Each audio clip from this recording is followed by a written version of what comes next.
It was after midnight when the bus driver saw her, curled up on the cold bench, clutching her belly, her torn jeans barely holding back the night air. She wasn't just sleeping, she was hiding from the world. Her face was pale, her breathing uneven. He froze for a moment, torn between speaking and keeping his distance. The streets were silent, only the dim light of the lamp above her giving shape to the scene. He stepped closer, his voice low, almost afraid to wake her. But what he didn't know was that the moment her eyes opened, his life would change forever.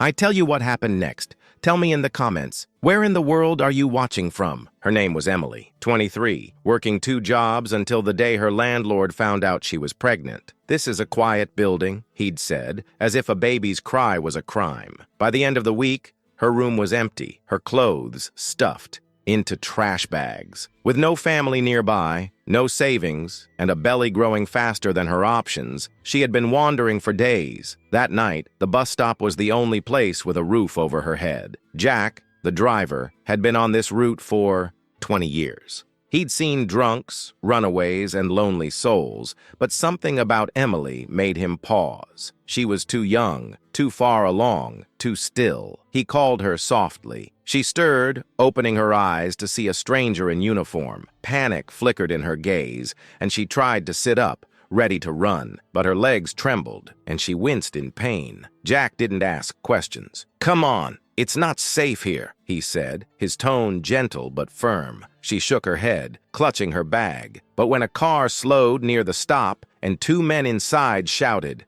something crude, she suddenly stood and followed him onto the bus. The bus was empty, the hum of the engine filling the silence. As he drove, she told him pieces of her story, leaving out names, skipping over details. She didn't want pity, but when she mentioned she hadn't eaten all day, Jack made a detour to a diner he knew stayed open all night. It should have ended there, a meal, a bus ride, a goodbye. But when she stepped outside, her knees buckled, and she grabbed the edge of a table, her face twisting in pain.